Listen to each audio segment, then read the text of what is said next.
His Excellency, Mr. Eliud Williams, former President of Dominica and Vice President of the DCIC, Honorable Senator Robert Tong, Minister for Tourism and Urban Renewal, the Honorable Dr. Denzil Douglas, former Prime Minister and Leader of the Opposition in the Federation of St. Kitts and Nevis, and our special guest speaker here today, Mrs. Esther Thomas, Permanent Secretary, Ministry of Commerce, Enterprise and Small Business Development, Ms. Karine Prevost, Permanent Secretary, Ministry of Tourism and Urban Renewal, Mr. Harold Geist, Permanent Secretary, Ministry of Agriculture and Fisheries, the DCIC Board of Directors, DCIC members who make these events possible naturally, our partner BSOs, other invited guests, the media houses as well. Thank you for being here. Good afternoon, ladies and gentlemen. An international airport in a small island developing state. It's not easy, but it's possible. There is a lot of work involved, not just to make it happen, but more importantly, ensuring its sustainability. Today, we are very privileged to have the Right Honorable Dr. Denzil Douglas here with us to speak on his experience with the Robert L. Bradshaw International Airport in St. Kitts. Who better to guide us, being versed in the pros and cons of such a venture and its role as a development strategy? The debate is a well-discussed topic, not just for Dominica. Recently, we welcomed the Argyle International Airport St. Vincent to our OECS Air Access development and have all read or heard of the challenges faced by our sister island in her venture. If we look closer at the parameters involved in establishing an international airport and the sustainability of these investments, three questions immediately come to mind: location, cost, and of course, justification to the airlines. Across the islands, who each share topographical challenges, location is probably one of the most difficult to answer. Grenada, when building Morris Bishop International Airport, reclaimed land and built across Hardley Bay along the southern tip of the island, backfilling mangroves and swamplands. This was in the 1980s. Today, we have a greater awareness of our environment and the impact our actions, if not considered carefully, can cause. For us, it is even harder than what was before. Finding a location in Dominica factors in every discussion related to air access. The northeast coast has been cited as the most appropriate location. Questions do arise. Economically, will this pose a challenge being positioned away from the economic hub? Are there environmental questions to be answered? From a business perspective, will there be a justifying increase in the inflow of foreign capital from tourist visits? Will there be more tourist visits? Argyle International Airport on the east coast of the island of St. Vincent has completed construction of and successfully opened its new airport on February 14th of this year. Dr. Denzil Douglas himself was there for that opening. Costs to build and costs to come with sustaining of the facility will need to be realized through increases in traffic and revenue. The management of an airport already tests profitability. A small airport, even more so. Operational costs, for example, your equipment, factored in with handling and other related expenses, must see a steady inflow of an increase in revenue to be sustainable. This brings us to our traffic. Who and what? Opportunities do arise, however, with the questions on airline expectations. Developments underway, and hopefully, if guided well, new ventures to meet hotel capacity expectations of the airlines will add not just to the tourism product, but to the spin-off effect on the economy if managed well. Is our infrastructure in place? In the case of Grenada, a seat commitment was offered to guarantee the necessity of the airlines. Basically, government guaranteed airlines a certain minimum passenger load coming in. We had to sell it in Grenada. If the airline carried less than that minimum, then government paid the airline the difference between the minimum load guarantee and the actual number that was carried, and if the number was less than the minimum guarantee. Rather than recreate the wheel, looking at existing markets can help drive the direction for engaging the relevant corridors and choosing the right providers. Basically, where are our numbers to come from, and do we have places for them to stay? Here is a conundrum. Do we build an airport in the hope that we can stimulate travel to Dominica and an expansion into our tourism industry? Or can we, develop the infrastructure in hope one day of justifying an airport, or do we just go along as before? The construction of an international airport has been subject of much talk, political promise, and controversy. Can we rely on the hub and spoke concept? Is it important not just for economic development, but for national identity? Currently, the development of our infrastructure relies on connecting airline routing. Should our future be dependent or reliant on regional air access routes, or should we forge our own identity as a nation in taking a significant risk in developing our own air access, direct air access?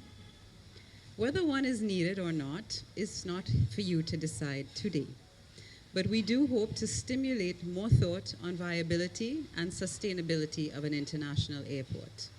This is why we sought to engage our guest speaker, Dr. Denzil Douglas, to talk on the St. Kitts experience. Ladies and gentlemen, please join me in welcoming the Right Honorable Dr. Denzil Douglas. I'm very pleased to be in beautiful Dominica at this time.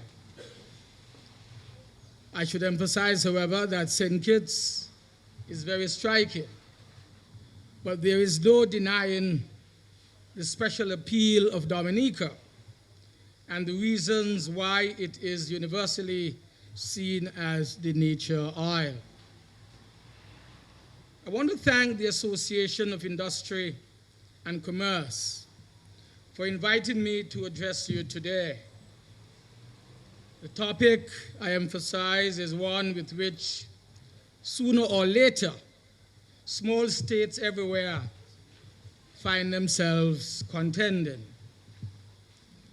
We in St. Kitts-Nevis contended with this matter as early as 1972, when the decision was taken at that same time to build 2 hotels by the government, one of the main hotels being in the Frigate Bay area, the Jacta Hotel. At that time, it was called the Royal St. Kitts Hotel, and also a downtown hotel in Bastille called the Fort Thomas Hotel, which at that time was branded by Holiday Inn.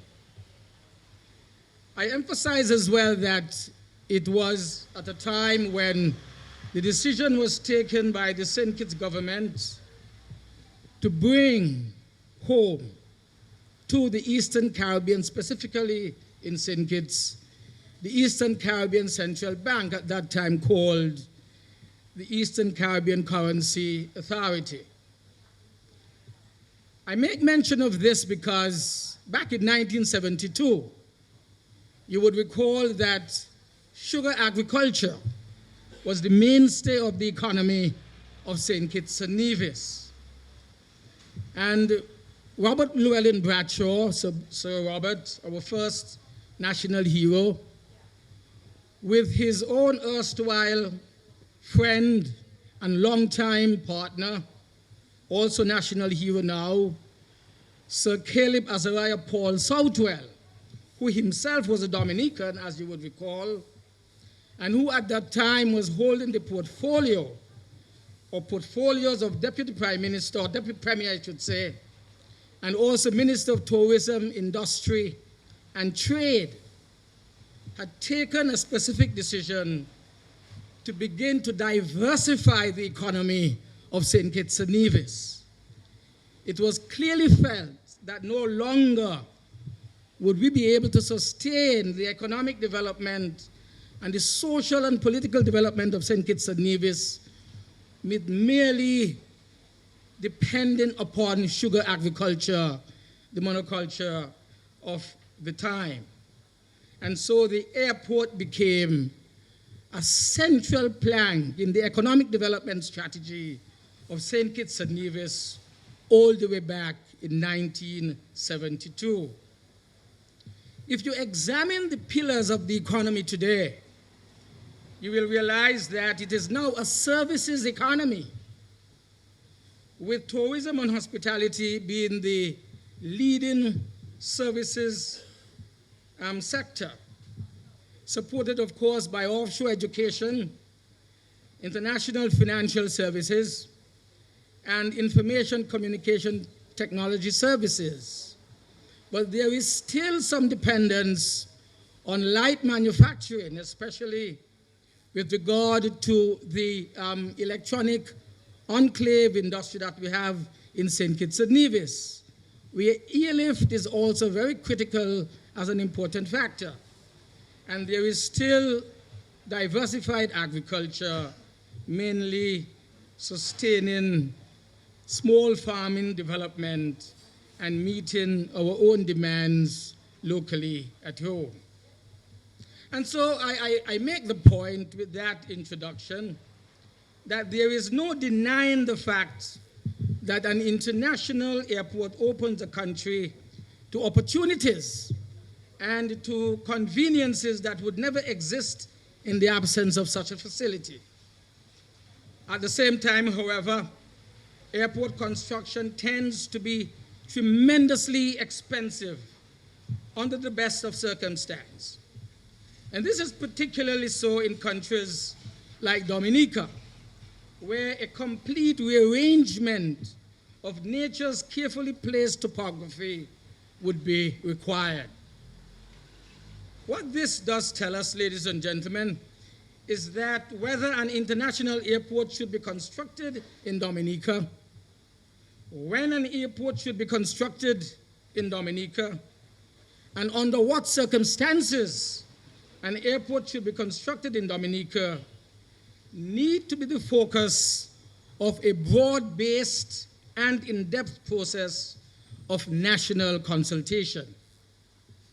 Should the consensus be that the interest of Dominica would be best served by the construction of an international airport, my experience with massive infrastructural projects tells me that an undertaking of this magnitude, with the benefits so widely dispersed throughout the entire society, would be best moved forward as a public-private sector partnership.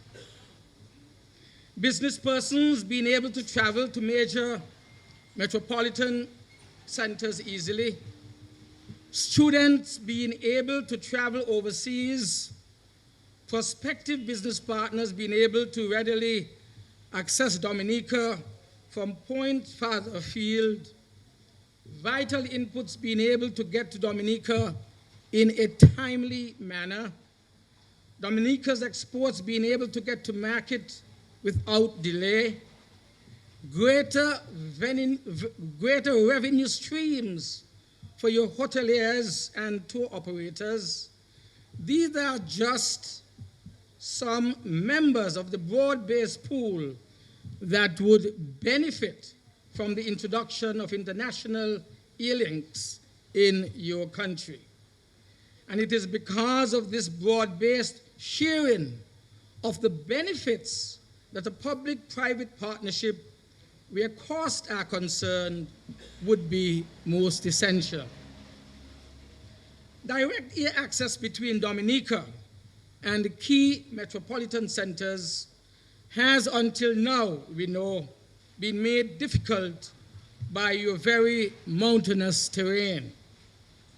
Indeed, constructing airport facilities that can handle long-haul flights by international airlines will be extremely costly and would likely require, as was the experience in St. Vincent, the leveling of hills and the filling of valleys, in other words, a complete restructuring of nature's carefully constructed topography.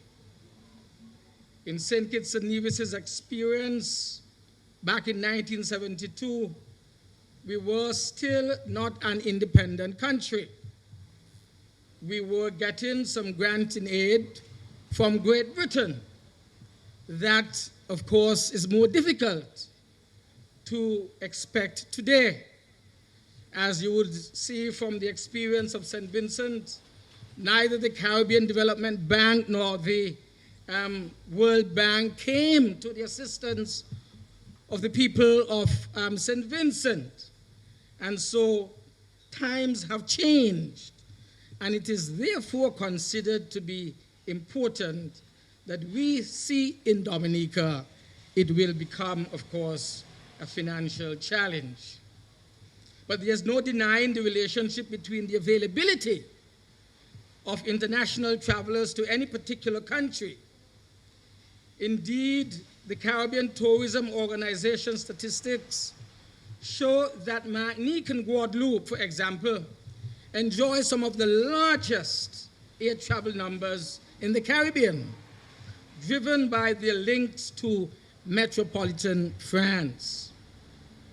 There therefore remains considerable upside potential for Dominica to take its place as a prime Caribbean tourism destination in the event that direct international air service becomes available, and in the event that this is even what Dominica wants.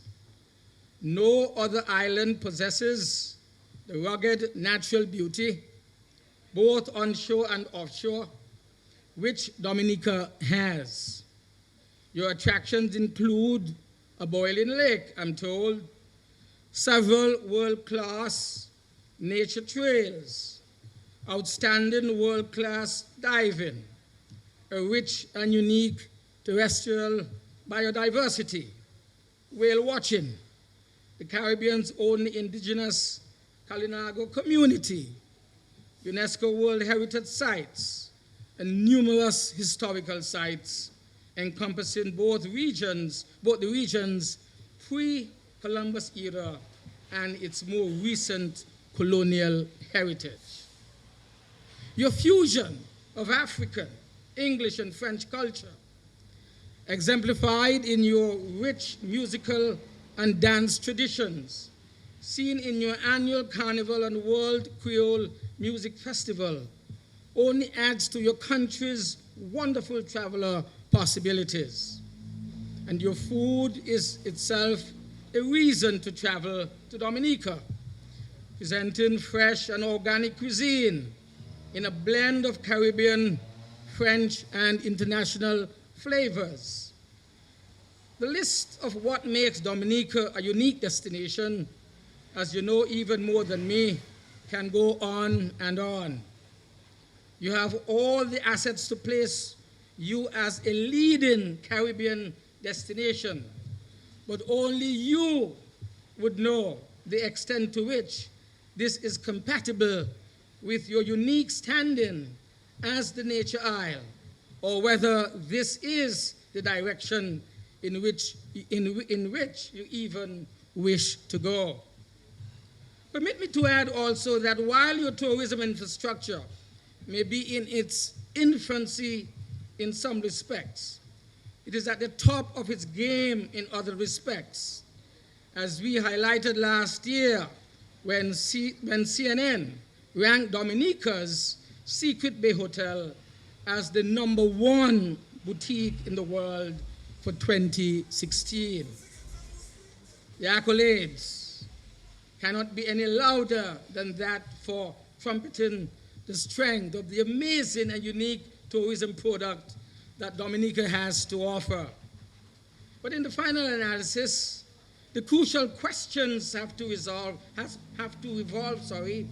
around what best suits the interest of Dominica. Is it the status quo, an airport designed to accommodate what I call mid-sized jets, one compatible of accommodating huge commercial aircraft? If Dominica wished to attract greater numbers of travelers, we already know that the sheer challenge for the international traveler in getting to this beautiful island means that only the most determined will probably visit your unique and beautiful country. Meanwhile, the competition is fierce. fares for that tourism dollar, as it is equally fares for that niche ecotourism experience which Dominica presents. In today's increasingly competitive tourism market, the aim is to make the travel experience as seamless and accessible as possible. That was the experience that we've had in St. Kitts, even after we've had a number of hotels on the ground. And central to this is direct air access. And the experience of St. Kitts is particularly instructive in this regard. The phenomenal growth in stayover visitors into St. Kitts over the past 10 years has been made possible by a number of factors. But I advise today that central to which has been the availability of direct international services out of the US and more recently out of the UK markets. Doing this involved the upgrading and expansion of aviation facilities, because you see, we wanted to provide an airport that could cater to the demands of the international traveler. In fact, after we became very much engaged in the Citizenship by Investment program, very many visitors from all over the world, China, from the Middle East, from Europe, wanted to get to their new home that they had become citizens of very quickly. Considerable sums, were therefore expended in that effort over the years to ensure that people were able to get into our country as an international traveler very quickly. And this was essential to maintain the direct air links that were required for establishing St. Kitts as a world-class destination, something which we were able to do in a remarkably short period of time. The benefits associated with direct air links, they are real. Not only are there the traveler benefits, but Dominica remains one of the region's primary agricultural producers. Direct access, therefore, would enable Dominica's farmers and agro-processors to tap into a global market, increasingly seeking the type of exotic organic produce that Dominica is already able to produce. The ability to provide same-day and next-day shipments to the US and other ports can only be a stimulus for your agricultural sector and the wider community. That is why today, St. Kitts-Nevis remains one of the few countries that still has a reliable manufacturing enclave, no less than 15 to 20% of our GDP, because the electronic parts that are assembled, they are not only being flown into the United States market and into Europe, Germany, and France in particular, but also now into the Brazilian market that we've been able to sustain because of a direct international trade agreement that we've established with the Brazilians.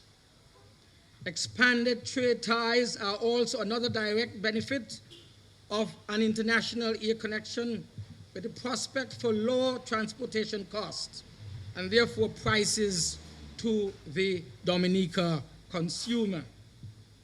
And added to these would be the very clear benefit of the large Dominica diaspora based all over the world, in particularly North America and the United Kingdom, being able to return home at will. This in itself has its own positive and social and economic spin-offs. When all is said and done, however, despite the many clear advantages just outlined, it is the fact that the cost which we had to bear in St. Kitts in order to have direct international airlift were minuscule compared to the expenditures and the efforts that will be required in the case of Dominica. I should add here that it was as a result of the success of our own Citizenship by Investment program, especially the Sugar Industry Diversification Foundation, that we were able to guarantee direct airlift by American Airlines, no less than 3 times per week, out of Miami and daily out of Miami, I should say, and twice per week out of New York, as a result of lending support to the buildup of airlift, the reliability of airlift to ensure that the airlines would come. And we knew that once they would come, with the expanding hotel room capacity, it would become a matter of convenience and a matter that is normal. And so should Dominica decide to move forward with an international airport, substantial international support will be needed, as was the case in St. Vincent, for example.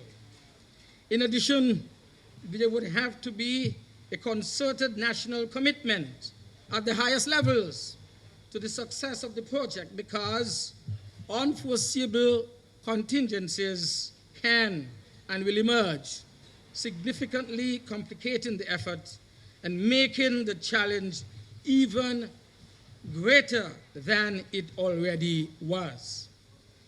In the case of St. Vincent, many obstacles have to be overcome, including natural disasters and the global financial crisis. Permit me to stress, ladies and gentlemen, how very crucial it is that only the highest levels of technical expertise be relied upon.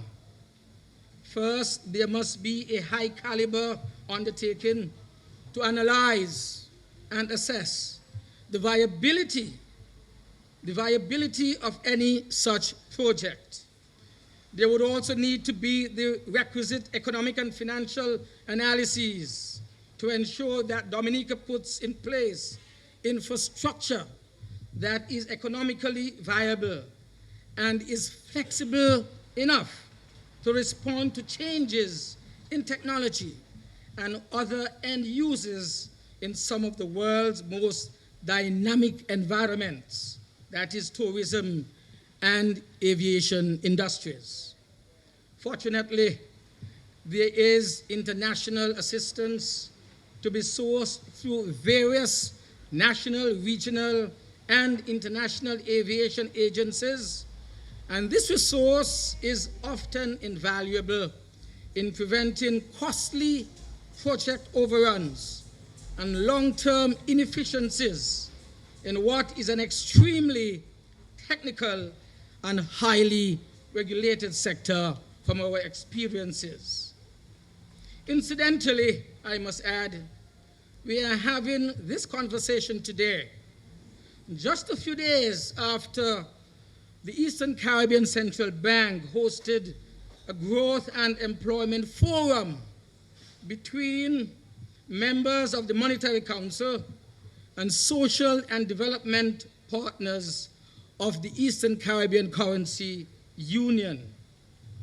Certain goals were set for the currency union countries in that forum to be achieved no longer than the year 2025.